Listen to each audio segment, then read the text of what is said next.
Hello friends, I hope कि आप सभी लोग बढ़िया से होंगे। डेटा साइंस विद पाइथन की इस सीरीज में आज हम लोग बात करेंगे ऑपरेटर्स एंड कंट्रोल फ्लो के बारे में। तो सबसे पहले हम लोग समझेंगे कि पाइथन प्रोग्रामिंग लैंग्वेज के अंदर कौन कौन से ऑपरेटर्स होते हैं, एंड देन उसके बाद हम लोग समझेंगे कि कौन कौन से कंट्रोल फ्लो होते हैं। कंट्रोल फ्लो बेसिकली कंडीशंस हो गया, लूप्स हो गया, राइट। तो किस हम लोग इफ एल्स अगर कोई कंडीशन यूज करनी है प्रोग्रामिंग के अंदर में तो वो कैसे लगाते हैं। कंपैरिजन ऑपरेटर हम लोग कैसे यूज करेंगे, राइट। पाइथन के अंदर लूप्स कैसे यूज करते हैं, जिसके अंदर फॉर लूप आता है, व्हाइल आता है, ब्रेक आता है, कंटिन्यूअस स्टेटमेंट आता है, पास स्टेटमेंट आता है, राइट। तो इनको हम लोग आज इस वीडियो के अंदर कवर करेंगे, समझेंगे। तो चलिए स्टार्ट करते हैं। तो सबसे पहले देखते हैं हमारे पास types of operators in Python कितने टाइप के होते हैं। तो सबसे पहला है हमारे पास अरिथमेटिक ऑपरेटर, सेकंड है हमारे पास कंपैरिजन ऑपरेटर, थर्ड है हमारे पास लॉजिकल ऑपरेटर, फोर्थ है हमारे पास बिटवाइज, फिफ्थ है हमारे पास असाइनमेंट ऑपरेटर, सिक्स्थ है हमारे पास आइडेंटिटी एंड सेवेंथ है मेंबरशिप ऑपरेटर्स। करेक्ट। तो ये 7 तरीके के हमारे पास ऑपरेटर्स जनरली होते हैं। तो चलिए एक एक करके देखते हैं इन ऑपरेटर्स को। तो सबसे पहले आता है हमारे पास अरिथमेटिक ऑपरेटर। अरिथमेटिक में आपने मैथमेटिक्स में पढ़ा होगा, प्लस, माइनस, मल्टीप्लिकेशन, डिवाइड, ये 4 आपने जरूर पढ़े होंगे, राइट। इसके अलावा आपके पास मॉड्यूलो, आपके पास यहाँ पे डबल डिवाइड, डबल डिवीजन, या हम लोग उसको फ्लोर डिवीजन भी बोलते हैं, राइट। एंड इसके अलावा हमें पास डबल स्टार, जिसको हम लोग पावर ऑपरेटर बोलते हैं। तो इनको एक एक करके देखते हैं। तो सबसे पहले एडिशन, उसमें क्या है, लेट्स से कि आपने ए के अंदर 1 स्टोर किया, बी के अंदर में आपने बी एक वेरिएबल हो गया, ए और बी 2 वेरिएबल हो गए, इनके अंदर में आपने कोई वैल्यू स्टोर कर ली, इंटीजर वैल्यू स्टोर कर ली। अब आपको इनका सम करना है, तो आप क्या करेंगे, ए प्लस बी, राइट। इसको अगर आप प्रिंट करना चाहते हैं तो प्रिंट फंक्शन के अंदर आप दे दीजिए इसको, और तीनों स्टेटमेंट को सेलेक्ट करके इसको एग्जीक्यूट कर दीजिए। तो आपने देखा ए प्लस बी, इसका रिजल्ट जो आया वो 3 आ गया, 1 + 2 का रिजल्ट 3 आ गया। पाइथन ने आइडेंटिफाई कर लिया था कि ए का जो टाइप है, अगर यहाँ पर आप टाइप ऑफ ए चेक करेंगे and then type of B check करेंगे, तो पाइथन ने आइडेंटिफाई कर लिया था कि ये इंटीजर टाइप के हैं, करेक्ट, इंटीजर है। और इसी तरीके से अगर आप चाहें यहाँ पर तो आप किसी सी वेरिएबल में होल्ड करके ए प्लस बी भी कर सकते थे, एंड सी को आप प्रिंट करा सकते थे, प्रिंट सी, करेक्ट। तो ये प्लस हो गया। इसी तरीके से यहाँ पर आप माइनस कर सकते हैं, ठीक है, -1 आ गया, 1 - 2 = -1। इसी तरीके से आप मल्टीप्लीकेशन 1 × 2 = 2 आ गया, यानी इसी प्रकार से डिवीजन, करेक्ट, 0.5 आ गया, 1 / 2 0.5। तो ये तो 4 कॉमन हमारे अरिथमेटिक ऑपरेटर्स थे जो आपने जनरली यूज किए होंगे। इसके अलावा अब हम बात करते हैं मॉड्यूलो की। तो मॉड्यूलो या मॉड्यूलस में जो डिवीजन के बाद रिमाइंडर बचता है, जनरली वही हम लोग मॉड्यूलो बोलते हैं या मॉड्यूलस बोलते हैं, राइट। तो उसमें जैसे कि आप a = 10/2 अगर ले लेंगे एंड देन प्रिंट a अगर करते हैं तो ये आपका ये डिवीजन हो गया, करेक्ट। लेकिन अगर यहीं पर अगर आप मॉड्यूलस ऑपरेटर ले लेते हैं, तो ये आपका 0, तो आप इसमें यहाँ पर कोई भी रिमाइंडर नहीं बचा, तो इसलिए 0। और ये आपका क्वेश्चन था, ये आपका डिविडेंड था, ये डिवाइजर था, राइट। ये जो आया क्वेश्चन आया, और अब इस ऑपरेटर के थ्रू हमने जो मॉड्यूलस ऑपरेटर लगाया तो ये हमारा रिमाइंडर आया, और यहाँ पे ये 0 है, करेक्ट। अब अगर हम बात करें डबल डिवीजन, या जिसको हम लोग फ्लोर डिवीजन भी बोलते हैं, वो कैसे काम करता है। तो 10^2, इसको अगर हम प्रिंट करके देखें तो ये आया 5। तो आपको लगेगा ये तो सिंपल डिवीजन है, नहीं, बट यहाँ पे कुछ चीजें जो हमें ध्यान रखनी है वो क्या होगी। आपका जो डिवीजन था उसने देखिए 10/2 क्या किया था, 5.0 दिया था, यानी कि वो एक रियल नंबर देता है, ठीक है, डेसिमल के साथ में कुछ। अगर वहां पे कंप्लीट डिवाइड हो गया था तो 0.0 आया था। अगर मैं इसको 11 करता तो देखिए क्या आ रहा है, 5.5 आ रहा है। अब अगर मैं यहाँ पे 11 कर दूं देन क्या आएगा, तो भी ये 5 आ रहा है, करेक्ट। ऐसा क्यों, तो ये क्या करता है, ये जो फ्लोर ऑपरेटर है ये हमेशा एक होल नंबर देता है। ये ध्यान देने वाली बात है, ये हमेशा एक होल नंबर देगा, राइट। और जो कि इक्वल या छोटा होना चाहिए जो हमने यहाँ पे डिवीजन किया था, राइट। तो यहाँ पे हमने क्या किया था, डिवीजन किया था, तो उससे इक्वल और लेस देन डिवीजन या क्वेश्चन जो हमारा आया था उसके बराबर या उससे लेस होना चाहिए। लेस का क्या मतलब है, अगर मैं -11/2 करूं तो ये आया 5.5, करेक्ट। अब अगर इसको माइनस डबल या फ्लोर तो ये क्या आया, 6 आया। ऐसा क्यों, क्योंकि ये सिंपल डिवीजन था, तो 11/2 5.5, माइनस में था तो -5.5, बट 11 जब मैंने फ्लोर किया बाई 2 तो ये 6 क्यों है, तो 5.5 इसका नॉर्मल डिवीजन था। तो ये क्या करेगा, ये 5.5, क्योंकि ये होल नंबर देता है, रूल वाइज ये क्या है, इसे होल नंबर देना था, तो 5.5 is not a whole number. तो इसने क्या किया, उससे जो नियरेस्ट छोटा था, तो -5.5 से छोटा कौन सा होगा, -6 होगा, तो इसने ये -6 दे दिया। तो ये आपको ध्यान रखना है, करेक्ट। इसके बाद में आता है हमारे पास डबल स्टार या power operator.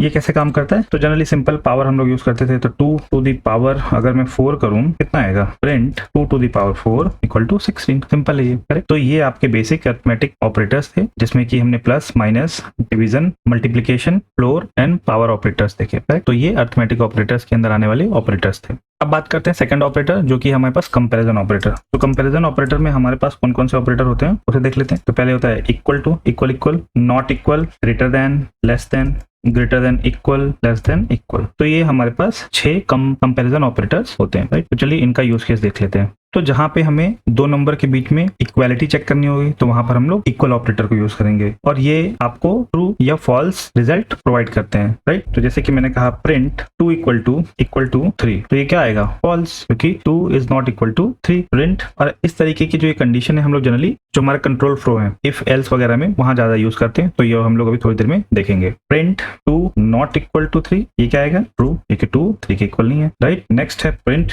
2 greater than 3, false, print 2 less than 3, true, print 2 greater than equal to 3, false, print 2 less than equal to 3, true, correct. तो ये हमारे पास कंपैरिजन ऑपरेटर है। नेक्स्ट हमारे पास लॉजिकल ऑपरेटर। तो लॉजिकल ऑपरेटर हमारे पास कौन कौन से होते हैं, होता है एंड, लॉजिकल और एंड, लॉजिकल नॉट, राइट। ये 3 होते हैं हमारे पास लॉजिकल ऑपरेटर। इनको हम लोग करके देख लेते हैं, राइट। तो ये भी कंडीशन के अंदर में ज्यादातर यूज होता है, करेक्ट। तो जैसे कि अभी हमने देखा था 2 less than 3 एंड इस तरीके से अगर दो कंडीशन आपको एक साथ अगर यूज करनी है तो आप एंड लगा करेंगे, एंड 3 greater than 4। कैसे काम करेगा ये, तो जैसे जनरली ये क्या रहता है, इसको हम लोग प्रिंट स्टेटमेंट में डाल देते हैं और फिर चेक कर लेते हैं प्रिंट, ठीक है। तो ये फॉल्स आया, क्यों है, क्योंकि 2 इज नॉट लेस देन 3 है, राइट। तो एंड में ये ध्यान रखना है कि both the condition must be true, then the final output will only be true. क्या मतलब इसका, अगर दोनों कंडीशन ट्रू होगी तभी ये ट्रू आएगा, अदरवाइज कोई भी अगर एक कंडीशन फॉल्स हुई तो ओवरऑल जो या फाइनल रिजल्ट होगा वो फॉल्स आएगा। एंड कंडीशन, अगर जैसे यहाँ पे मैंने इफ लगाया कुछ, इफ ये दोनों कंडीशन, इफ का रिजल्ट तभी ट्रू आएगा जब दोनों कंडीशन सेटिस्फाई होंगी या ट्रू होंगी, करेक्ट। तो ये ध्यान रखना है, राइट। अब बात करते हैं नेक्स्ट ऑपरेटर और की। तो जैसे कि print 2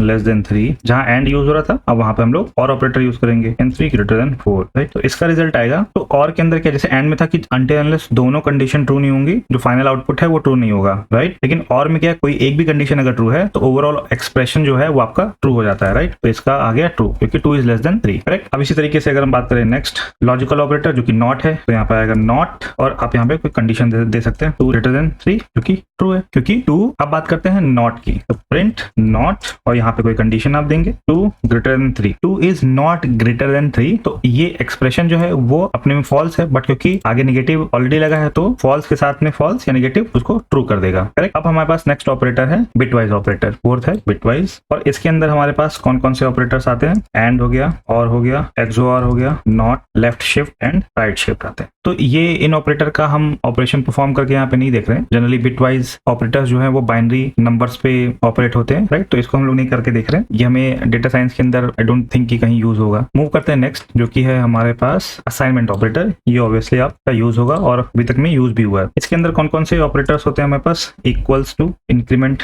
plus equal to, minus equal, multiplication equal, slash equal, इसको डिवीजन बोलते हैं, percentile equal, power equal, and equals to, not equal, pipe equal, cap, left shift and then right shift. तो ये हमारे असाइनमेंट ऑपरेटर, इनमें से हम लोग एक दो को करके देख लेते हैं सो दैट आपको समझ आए।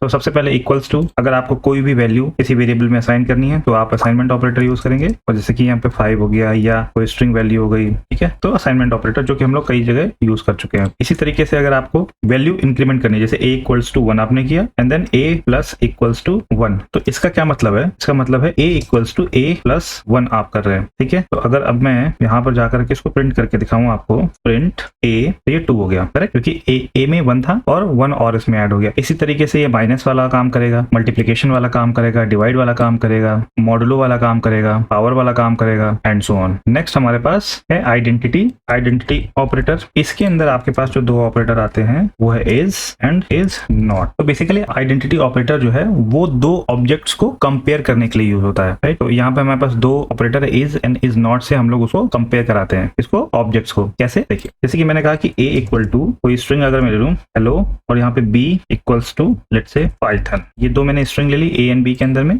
इनको एग्जीक्यूट कर लेते हैं। या अगर मैं सी में C में असाइन कर देता हूँ A को, करेक्ट। अब मैं अगर यहाँ चेक करना चाहूँ कि क्या A और क्या C और B या B और C इक्वल है, अगर मुझे ये चेक करना है कि ये दोनों ऑब्जेक्ट इक्वल हैं, तो मैं कैसे करूंगा, B इज C, तो ये फॉल्स आएगा क्योंकि B के अंदर पाइथन है और C के अंदर क्या है, हेलो है। बट अगर मैं यहीं पर print A is C true, क्योंकि मैंने A के अंदर जो भी असाइनमेंट था यानी कि एक स्ट्रिंग ऑब्जेक्ट बना यहाँ पर और C के अंदर मैंने वो असाइन कर दिया, तो यानी कि C और A एक ही स्ट्रिंग वैल्यू को रिप्रेजेंट कर रहा है, या ये जहां पर भी मेमोरी में स्टोर हुआ होगा सेम एड्रेस लोकेशन को लोकेट कर रहा है, करेक्ट। तो ये दोनों सेम है। इसी तरीके से अगर मैं इज नॉट को देखूं, print B is not C, ये क्या आएगा, ट्रू, क्योंकि B और C इक्वल नहीं है, करेक्ट। अब हमारे पास नेक्स्ट ऑपरेटर है मेंबरशिप ऑपरेटर, 7th वन। तो मेंबरशिप ऑपरेटर में क्या होता है, ये चेक करने के लिए होता है कि किसी एक पर्टिकुलर ऑब्जेक्ट के अंदर में कोई स्पेसिफिक सीक्वेंस है या नहीं है, ये टेस्ट करने के लिए या चेक करने के लिए यूज होता है, राइट। तो इसके अंदर दो ऑपरेटर आते हैं हमारे पास, इन एंड नॉट, ठीक है। तो कैसे यूज करते हैं इसको, जैसे कि हमने कहा A इक्वल टू कोई स्ट्रिंग लेते हैं, hello Python, right, and B में मैंने ले लिया पाइथन। अब इसको चेक करते हैं, let's say hello in A, क्या देगा, ट्रू, क्योंकि हेलो A के अंदर है, राइट। अगर मैं इसको प्रिंट करूं, प्रिंट B इन A, तो ये फॉल्स आया क्योंकि आप देखिए यहाँ पर B के अंदर जो पाइथन है वो स्मॉल कैरेक्टर में है P, और A के अंदर जो पाइथन था वो कैपिटल में था। तो इसको कैसे चेक कर सकते हैं आप, इन A क्या कैपिटल पाई P, ठीक है, ये ट्रू आ रहा। तो इस तरीके से आप इसको चेक कर सकते हैं, and similarly not in check कर सकते। तो यहाँ पे हमने सारे ऑपरेटर्स को ऑलमोस्ट कवर कर लिया। आई होप ये आपको समझ में आया होगा। अब बढ़ते हैं कंट्रोल फ्लो की तरफ।